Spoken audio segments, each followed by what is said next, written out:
The bag sat on the passenger seat. She had asked for it, her overnight bag. Nothing suspicious, routine. But the zipper was half open, a sliver of white sticking out. I pulled it. Papers slid into my hand, a sealed paternity test, a stamped court filing for custody, a folded note on top. "He's not yours. Don't come back. Get lost from our lives." The world didn't tilt, it froze. I looked up at the hospital windows, 4th floor, maternity wing. Through the glass I saw her, my wife, my partner of 7 years, her lips pressed against another man's, his hands still on her waist. My son had just been born. I didn't move for a long time. The keys dangled in the ignition. My breath fogged the glass. Then my hand found my phone. One call. No words, only silence after the line connected. The kind of silence that meant everything was already in motion. I closed the bag carefully, walked away from the hospital, never looked back. By morning, the first domino had already fallen. Shock isn't loud, it doesn't scream, it's quiet, heavy, like standing in a locked room where the air is running out. I didn't rage, I didn't cry, I just kept replaying her note in my head. Don't come back. Her betrayal wasn't sudden. It had been growing roots in silence while I looked the other way. The late nights at work, the new phone she guarded with a code, the sudden change of passwords on accounts we once shared. I remembered her smile shifting, no longer reaching her eyes when she looked at me, but glowing when she glanced at her screen. I had convinced myself it was stress, pregnancy, hormones, life.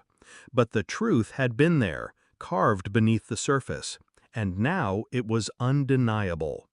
The test in my hands was a death certificate for the life I thought I had. Yet grief wasn't what filled me, clarity was.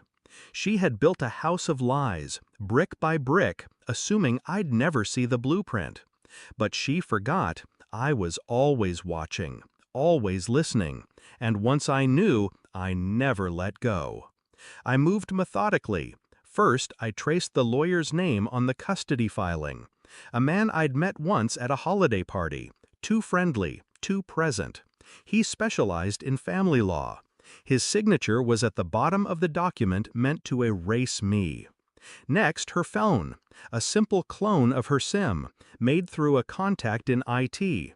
Every text, every call, every whisper to her lover flowed into my inbox like poison leaking through a crack.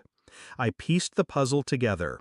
Dates lined up with late meetings. Her prenatal yoga classes matched hotel bookings under his name. Even the ultrasound appointment I'd been told to skip, he was there, not me. I collected it all, emails, messages, photographs, not to confront her with, not yet, because raw anger burns fast. I needed it cold, precise, surgical. And in that coldness, I saw the full design. It wasn't just infidelity, it was eradication. She wanted me gone before the child was born, replaced seamlessly by the man she truly chose. Her betrayal wasn't emotional weakness, it was strategy, and she thought I had none. The hospital discharged her 2 days later. She went home with him, not me. The papers already filed, her story already rehearsed. But when the envelope arrived at her lawyer's office the next morning, her world stopped turning.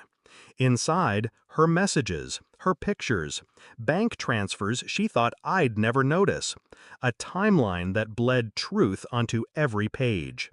She called me, her voice cracked. "Why are you doing this?" I listened to her break, then answered, calm and flat, "Because you tried to erase me." Silence. Then soft weeping. I didn't flinch. I didn't need to shout.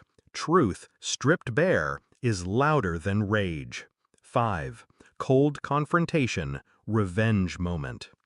We met once more, in the lawyer's office. Her hand trembled on the table. His hand, the lover's, gripped hers. I slid the folder forward. Every page, every word, every timestamp of their lies laid bare. Her face drained of color as she read. His jaw tightened. I leaned back, untouched by their unraveling.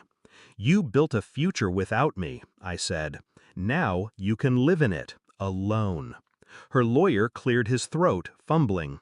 "What is it you want?" I looked at her, the woman I once loved, the mother of a child I now knew wasn't mine. "Nothing," I said. "You wanted me gone. Consider it granted." But I left the evidence behind. Not for her, for the court, for custody, for reputation, for the man beside her to see the cracks in the goddess he thought he'd stolen. I walked out before the silence broke. I didn't see her again, didn't need to.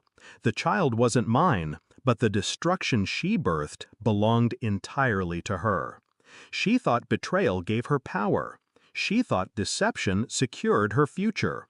But truth is heavier. It crushes. She would live under its weight long after I vanished. In the end, I didn't lose a son. I lost an illusion. And illusions are worth nothing. I stepped into the quiet night, breathing air that no longer carried her name. Final thought, cold and absolute. She gave me emptiness. I left her with nothing.